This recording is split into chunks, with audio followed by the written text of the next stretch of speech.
नमस्कार दोस्तों, आप सभी का स्वागत है। सत्य ही शिव है, शिव ही सुंदर है। मैं शिवशंकरी हल्की सी मुस्कान के साथ। किसी ने सच ही कहा है, खुशी थोड़े समय के लिए सब्र देती है, लेकिन सब्र हमेशा के लिए खुशी देता है। मैं एक हिंदी शिक्षिका हूँ।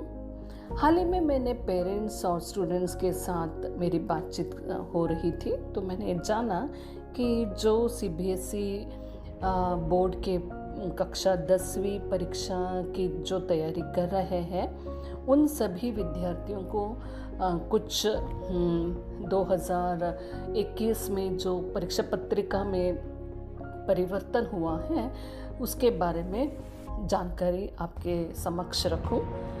परीक्षा के दौरान क्या करना चाहिए और क्या नहीं करना चाहिए, क्योंकि इस कोविड महामारी के समय बहुत टेंशन स्ट्रेस में है, क्योंकि पूरा साल आभासी शिक्षा वर्चुअल शिक्षा के दौरान कुछ अव्यवस्था के कारण बच्चों को सही मार्गदर्शक हो या कहो लॉकडाउन की वजह से अर्थव्यवस्था के कारण कुछ बाधाएं हुई है। तो 2021 में सीबीएसई बोर्ड में हिंदी विषय में कुछ परिवर्तन किए हैं। हम आप सभी बेहतर जानते होंगे, लेकिन मैं थोड़ा इसमें विस्तार से जानना चाहती हूँ। इस बार प्रश्न पत्रिका 2 खंड के हैं, खंड अ और खंड ब का होता है। खंड अ वस्तु परक प्रश्न 40 अंक का होता है। प्रश्न में अपठित गद्यांश, चिंतन क्षमता एवं अभिव्यक्ति कौशल पर बहुविकल्पीय प्रश्न पूछे जाएंगे। 4 अपठित गद्यांश में से कोई 2 गद्यांश करने होंगे, अंक 10।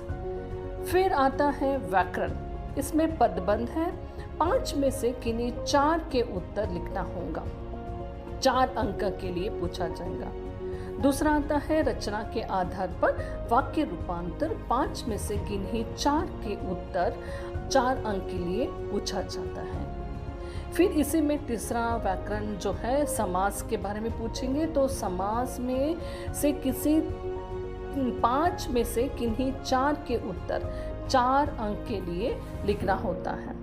चौथा मुहावरे, सभी प्रश्न का उत्तर देना अनिवार्य है, जो 4 अंक का होता है। फिर भाग 2 में पाठ्य पुस्तक स्पर्श से के पठित पद्यांश पर 4 बहुविकल्प प्रश्न 4 अंक के लिए होते हैं। इस तरह गद्य खंड में 2 पठित गद्यांश पर 5-5 बहुविकल्पिक प्रश्न 10 अंक का होता है। फिर अपठित अब आता है खंड ब वर्णनात्मक प्रश्न।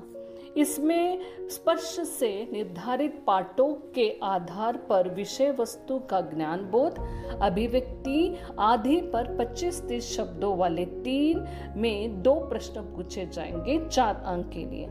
फिर स्पर्श से निर्धारित पाठों के आधार पर विद्यार्थियों की उचित चिंतन क्षमताओं एवं अभिव्यक्ति का आकलन करते हेतु 60-70 शब्दों वाले प्रश्न 4 अंक के लिए होते हैं। इसी में ही भाग 2 पूरक पाठ्य पुस्तक संचयन के निर्धारित पाठों में से 3 में से 2 प्रश्न पूछे जाएंगे, जिनका उत्तर 40-50 शब्दों में देना होगा।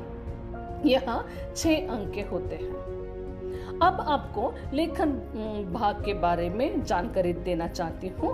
इसमें पहला प्रश्न सांकेत बिंदु पर आधारित एवं व्यवहारिक जीवन से जुड़े हुए किन्हीं 3 विषयों में से किसी एक विषय पर 80 से 100 शब्दों में अनुच्छेद विकल्प सहित यह 6 अंक का होता है। अभी आती हूँ ब में। प्रश्न ब में औपचारिक विषय से संबंधित पत्र विकल्प सहित 5 अंक का होता है, और स में व्यवहारिक जीवन से संबंधित विषयों पर आधारित 30-40 शब्द में सूचना लेखन में भी विकल्प यानी ऑप्शन के होते हैं, 5 अंक के लिए।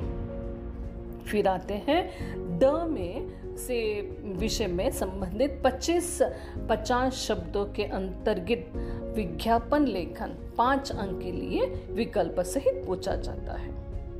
फिर इसमें ई में आता है लघु कथा लेखन। इसमें दिए गए प्रस्थान बिंदु के आधार पर 100-120 शब्दों में लघु कथा लेखन 5 अंक विकल्प सहित पूछा जाता है बच्चों। तो ये हुआ 2021 प्रश्न पत्रिका के बारे में मैंने आपके सामने छोटा सा प्रस्तुत किया है, जानकारी देने का प्रयत्न किया है। तो स्टूडेंट्स, इस साल 2000 का परीक्षा भार विभाजन प्रश्न पत्रिका की जानकारी के साथ मैं यह कहना चाहूँगी कि बोर्ड परीक्षा की तैयारी के लिए उचित समय का चयन करें, क्योंकि प्रत्येक छात्र की सीखने और ध्यान करने की शक्ति अलग अलग होती है। परीक्षा की तारीख को ध्यान में रखते हुए अपनी पढ़ाई का कार्यक्रम तैयार करें। चाहते सफलता की ओर बढ़ना तो अवश्य पाठ्य पुस्तक यानी किताब या पुस्तक ही पढ़ना।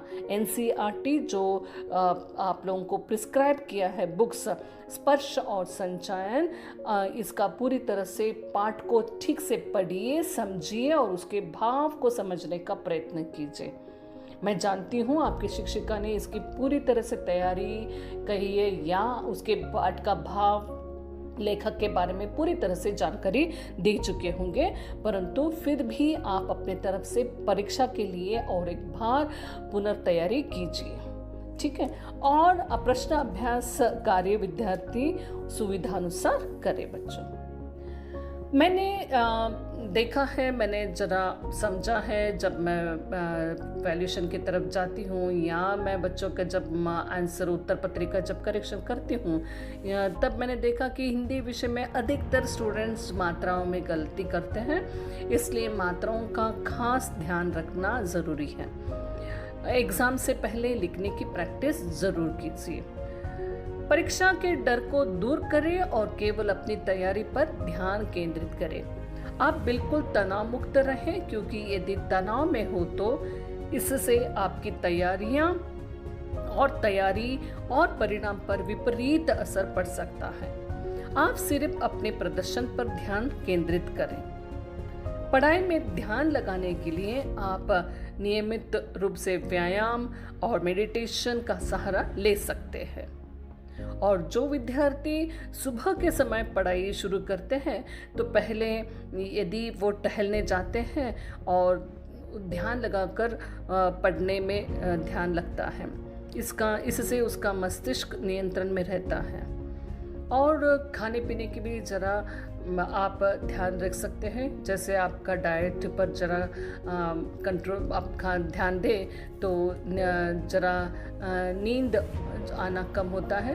और मैं यह भी चाहती हूँ कि आप रेगुलरली 5-6 घंटे की पूरी स्वस्थ नींद लेना चाहिए। इससे आपका मेमोरी इंक्रीज़ होता है। आप जो पढ़ाई करते हैं वहाँ लगन और मगन से आप इस विषय का संग्रह कर सकते हो बच्चों। तो मेरी तरफ से ये छोटा सा मैंने प्रश्न पत्रिका के बारे में जानकारी दी है, और जो विद्यार्थियों के साथ छोटी छोटी बातें हुई है उनके आपके साथ मैंने छोटे से इसमें शेयर किया है बच्चों। मेरे जो अधिकतर विद्यार्थी जो है गांव में रहते हैं, जिन्हें कोई ज़्यादातर सुविधाएं नहीं है, तो उनके लिए 2021 की प्रश्न पत्रिका के बारे में जानकारी देने का जानकारी मिले, यही मेरा उद्देश्य है। आशा करती हूँ कि आप के लिए अत्यधिक उपयोगी सिद्ध होंगी और विषयानुसार पूर्ण रूप से आपका मार्गदर्शन हो। नमस्कार।